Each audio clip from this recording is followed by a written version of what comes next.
Hi, my name is Michael and I've recently begun with triathlon training. I figured I would document the process, both because it would be cool to look back on and because it may even be helpful for other people who are just starting out.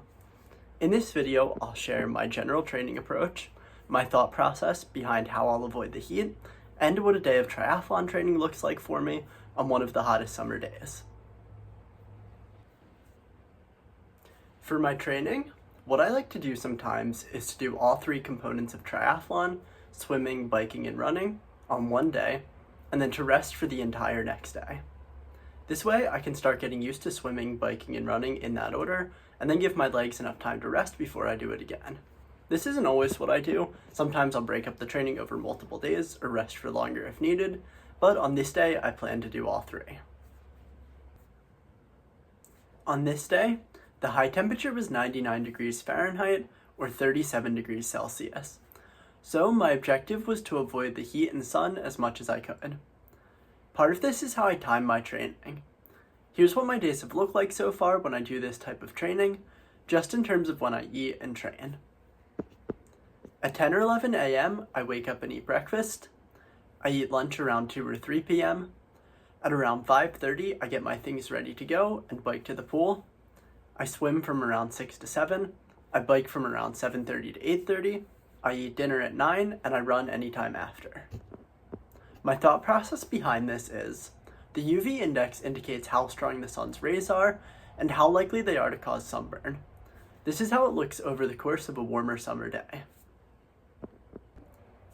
If you have an iPhone, you can find this by going to the weather app on your phone, going to the 10-day forecast section, clicking on today, looking at the first diagram, going to the upper right corner, and selecting UV index from the list of options. Sun protection is recommended at UV levels of 3 or higher, so I drew a line at this cutoff, meaning that anything below is relatively safe. You can see that there's a time between around 6 and 8:30 p.m. where the UV index is relatively low, but it's still light outside. This means it's one of the best times for being outside, so this is why I try to do my swim and bike ride within this window. And then I run later on when it's dark out, which fully avoids the sun. There's also a time in the morning between sunrise and around 8:30 a.m. when this same thing happens, but I haven't used this time personally because I'm usually sleeping then. Also, the times when the UV index is low could vary from day to day or depending on location, so I'd recommend checking the weather app to see what it's like for you. Another part of training in the heat is not overdoing it, and focusing on consistency in the long term over intensity in the short term. I'm mostly trying to avoid heat exhaustion, which occurs when the body overheats and can't cool itself effectively, leading to symptoms like excessive sweating, weakness, dizziness, and nausea. With this, I was most concerned about the run, so I decided that I'll keep the run at an easy pace, I won't go for too long, and I may even try to cool off at some point during it. But most importantly, I'll just listen to how my body is feeling and adjust my approach accordingly. Now for the training itself. I started getting ready at around 6 p.m. I packed my things in my backpack and then headed out on my bike. After a short ride to the pool, I was able to start swimming at around 6:30 p.m. I go to an outdoor pool with a few lap lanes, which sort of looks like this. When I'm swimming, the things I keep with me are goggles to wear, a water bottle which I keep by the pool, and flip-flops to wear after. In 56 minutes, I swam 1,500 meters, although I'm sort of guessing because I lost count. This would be a pace of 3 minutes and 44 seconds per 100 meters. I'm pretty much a total beginner with swimming, so my main focus at this point is just trying to practice often and improve my technique. After I finished swimming, I dried off and got changed. I keep 3 plastic bags in my backpack, one for my towel, one for my wet bathing suit, and one for my flip-flops.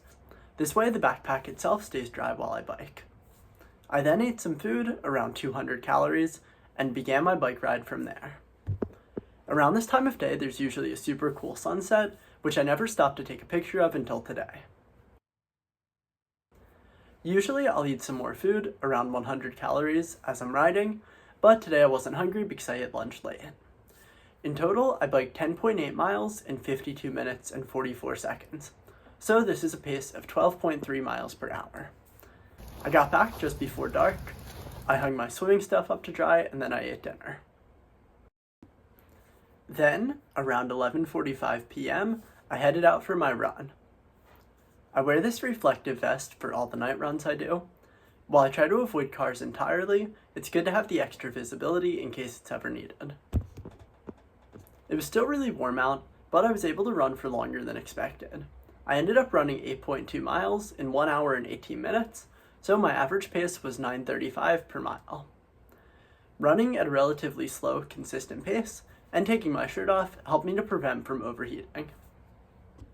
Overall, it was a pretty exhausting day, but I'm glad I was able to train even though there's a heat wave. This video is a way of documenting where I'm at right now, which is something I'd like to continue doing throughout the summer. I also plan to share what I learned through this process of triathlon training.